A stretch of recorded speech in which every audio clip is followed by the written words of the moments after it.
Outside and brave the cold. It is the kind of wind that cuts right through to the bone. So what do you think is the best thing to wear when it is this cold outside your house? Lots and lots of layers, or just one amazing ski jacket, or a bearskin coat that you bought years ago when you were visiting somewhere like Russia? Here's a question. If you're out and about and you see somebody who isn't quite as well insulated as you are, what do? Would you offer them some warmer clothes? Have you ever done that? Have you seen people in this weather who are just inappropriately dressed? What are they wearing? I'm joined in these frosty winds by the Jeremy Vine Show's resident poet, Lucy Berry. You're wrapped up? Yes. In what kind of layers before you peeled them off? A vest, a petticoat.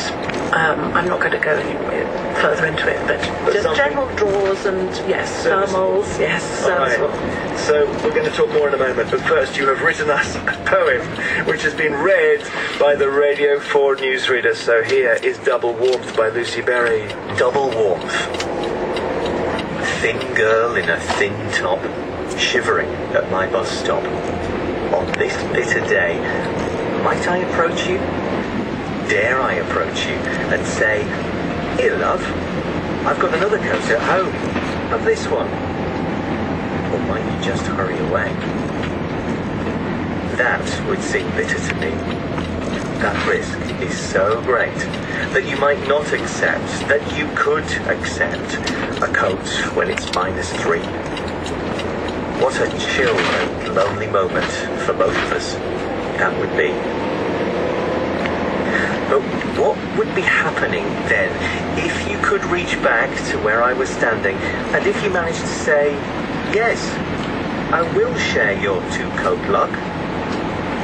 It would wrap us both in the warmth of a cozy coat taken and worn, and a cozy coat given away on what could have been a bitter day. How doubly warm that could be.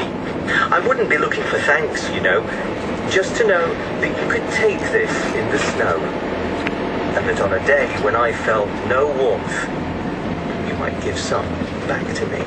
Double Warmth by Lucy Berry, who is sitting warmly in front of me now. And you've seen people shivering? Yeah, definitely. Not so much in the part of this town where I live, but where I work, they definitely don't have enough on. Because they haven't been prepared, or low income, yeah, whatever? I think low income, difficult lives. Yeah. And do you then intervene? I think that's really difficult. I think it's a very difficult question. There are times when I've gone up to people who've been crying, or I've gone up to people who are obviously distressed or ill, but that's something evident that's going on for them at that moment. Whereas to go up to somebody who's thinnly dressed and say, "Can I give you a coat?" is almost saying, "You're not coping." Difficult. Yeah, I think it is. But then if it's a child, it's different. And then, you see, there's a whole other bag of worms. Can of worms? Right, can of worms. Can. Thank you. Which is that if you're offering something to a child, you're approaching a child in an age when it's not easy. Do you go up to the mum and say, "Can I help?"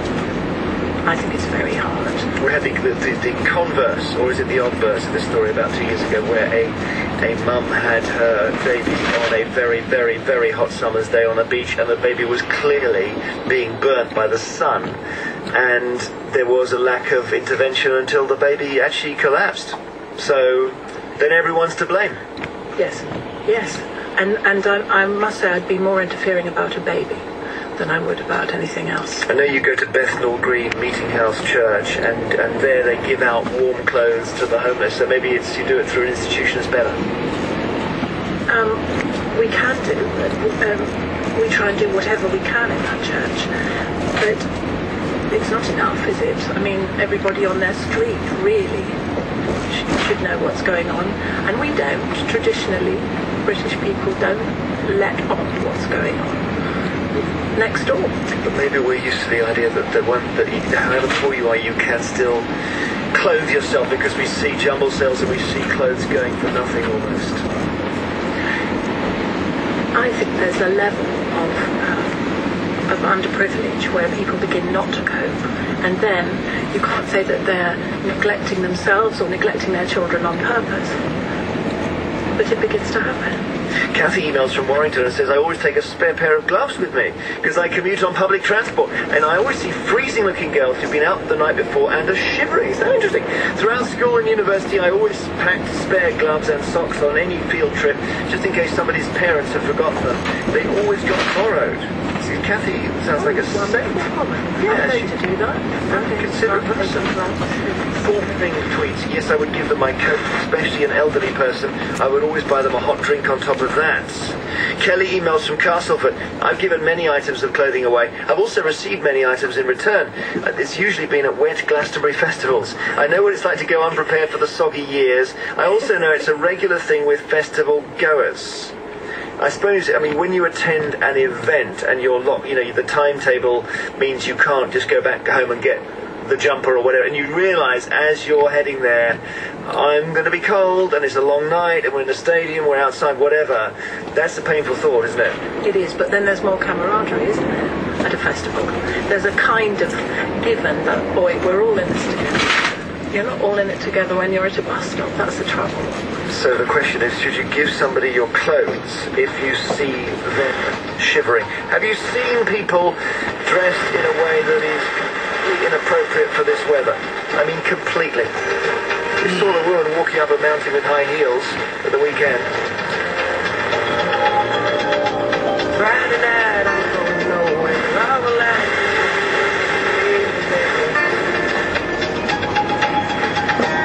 Turning over TV stations, situations running through my head. Looking back through time, you know it's clear that I've been blind, I've been a fool. To open up my heart for all that jealousy, that bitterness, that ridicule.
Talking with Lucy Berry about what the cold does and people not being dressed appropriately, and it's really interesting comments actually, more giving out of clothes than one would have imagined.